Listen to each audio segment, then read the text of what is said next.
ಹರೇ ಕೃಷ್ಣ. ನನ್ನ ಹೆಸರು ಜಯಲಕ್ಷ್ಮಿ ಟಿ ದಾಸರಹಳ್ಳಿಯಿಂದ. ಇವತ್ತಿನಿಂದ ಶರನ್ನವರಾತ್ರಿಗಳಾದಂತಹ ಕಾರಣ ಪ್ರತಿದಿನವೂ ಆ ದೇವಿಗೆ ಸಂಬಂಧಪಟ್ಟಿರುವಂತಹ ಶ್ಲೋಕ ಮತ್ತು ಕಥೆಗಳನ್ನು ಹೇಳ್ತಾ ಹೋಗ್ತೀನಿ. ಇವತ್ತಿನದು ಮೊದಲನೇ ದಿನ ಶೈಲಪುತ್ರಿ. ವಂದೇ ವಾಂಛಿತಲಾಭಾಯ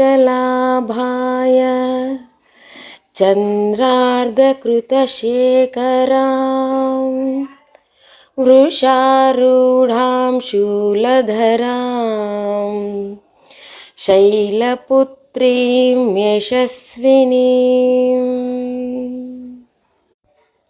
ಜಗಜ್ಜನನಿ ದುರ್ಗಾದೇವಿಯ ಮೊದಲನೇ ಸ್ವರೂಪವನ್ನು ಶೈಲಪುತ್ರಿ ಎಂದು ತಿಳಿಯಲಾಗುತ್ತದೆ. ಪರ್ವತರಾಜ ಹಿಮವಂತನಲ್ಲಿ ಪುತ್ರಿಯಾಗಿ ಅವತರಿಸಿದ ಕಾರಣ ಈ ಶೈಲಪುತ್ರಿ ಎಂಬ ಹೆಸರಾಯಿತು. ವೃಷಭವಾಹನೆಯಾದ ಇವಳ ಬಲಗೈಯಲ್ಲಿ ತ್ರಿಶೂಲ ಮತ್ತು ಎಡಗೈಯಲ್ಲಿ ಕಮಲಪುಷ್ಪ ಸುಶೋಭಿತವಾಗಿದೆ. ಇವಳೇ ನವದುರ್ಗೆಯಲ್ಲಿ ಮೊದಲನೆಯವಳಾಗಿದ್ದಾಳೆ. ಇವಳ ಹಿಂದಿನ ಜನ್ಮದಲ್ಲಿ ಪ್ರಜಾಪತಿ ದಕ್ಷನ ಮಗಳಾಗಿ ಇವಳು ಉತ್ಪನ್ನಳಾಗಿದ್ದಳು. ಆಗ ಇವಳ ಹೆಸರು ಸತಿ ಎಂದಿತ್ತು. ಇವಳ ವಿವಾಹವು ಶಂಕರನೊಡನೆ ಆಗಿತ್ತು. ಒಮ್ಮೆ ಪ್ರಜಾಪತಿ ದಕ್ಷನು ಒಂದು ಬಹುದೊಡ್ಡ ಯಜ್ಞ ಮಾಡಿದನು. ಇದರಲ್ಲಿ ಅವನು ಎಲ್ಲ ದೇವತೆಗಳಿಗೆ ತಮ್ಮ ಯಜ್ಞ ಭಾಗವನ್ನು ಪಡೆಯಲು ಆಮಂತ್ರಿಸಿದನು. ಆದರೆ ಶಿವನನ್ನು ಆಮಂತ್ರಿಸಿರಲಿಲ್ಲ. ತನ್ನ ತಂದೆಯು ಒಂದು ವಿಶಾಲ ಯಜ್ಞದ ಅನುಷ್ಠಾನವನ್ನು ಮಾಡುತ್ತಿದ್ದಾನೆ ಎಂಬ ಸತಿಯು ಕೇಳಿದಾಗ ಅಲ್ಲಿಗೆ ಹೋಗಲು ಅವಳ ಮನಸ್ಸಾಯಿತು. ತನ್ನ ಈ ಬಯಕೆಯನ್ನು ಆಕೆಯು ಶಿವನ ಬಳಿ ತಿಳಿಸಿದಳು. ಎಲ್ಲವನ್ನು ವಿಚಾರ ಮಾಡಿ ಕೊನೆಗೆ ಶಿವನು ಹೇಳಿದನು, ಪ್ರಜಾಪತಿ ದಕ್ಷನು ಯಾವುದೋ ಕಾರಣದಿಂದ ನನ್ನಲ್ಲಿ ಕೋಪಗೊಂಡಿರುವನು.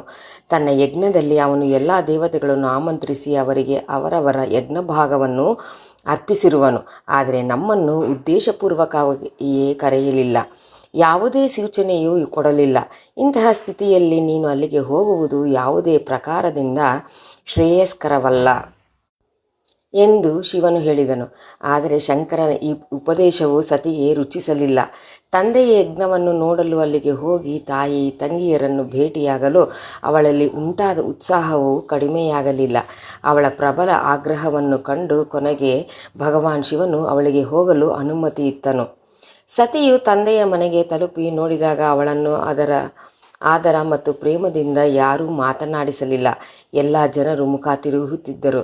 ಕೇವಲ ಅವಳ ತಾಯಿಯು ಪ್ರೀತಿಯಿಂದ ಮಗಳನ್ನು ಅಪ್ಪಿಕೊಂಡು ಅಕ್ಕ ತಂಗಿಯರ ಮಾತುಗಳಲ್ಲಿ ವ್ಯಾಂಗ್ಯ ಹಾಸ್ಯ ಭಾವಗಳೇ ತುಂಬಿತ್ತು.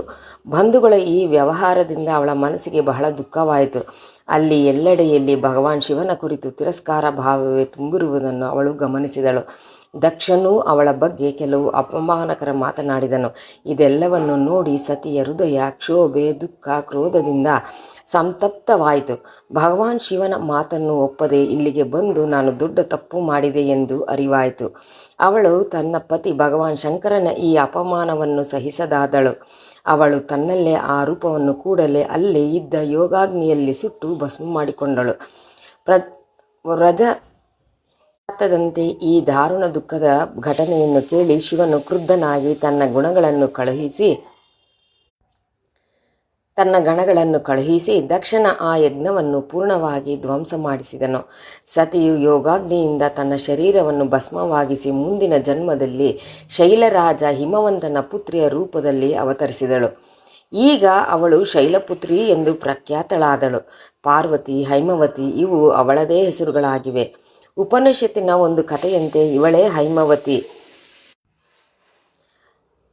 ಹೈಮವತಿ ರೂಪದಿಂದ ದೇವತೆಗಳು ಗರ್ವವನ್ನು ಕಳೆದಿದ್ದಳು. ಶೈಲಪುತ್ರಿ ದೇವಿಯ ವಿವಾಹವು ಶಿವನೊಡನೆಯೇ ನಡೆಯಿತು.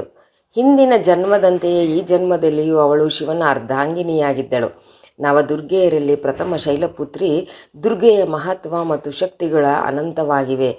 ನವರಾತ್ರಿಯ ಮೊದಲನೇ ದಿನದ ಪೂಜೆಯಲ್ಲಿ ಇವಳ ಉಪಾಸನೆ ಮಾಡಲಾಗುತ್ತದೆ. ಈ ಮೊದಲನೇ ದಿನದ ಉಪಾಸನೆಯಲ್ಲಿ ಯೋಗಿಗಳು ತಮ್ಮ ಮನವನ್ನು ಮೂಲಾಧಾರ ಚಕ್ರದಲ್ಲಿ ನೆಲೆಗೊಳಿಸುತ್ತಾರೆ. ಇಲ್ಲಿಂದಲೇ ಅವರ ಯೋಗ ಸಾಧನೆಯು ಪ್ರಾರಂಭವಾಗುತ್ತದೆ. ಹರೇ ಕೃಷ್ಣ.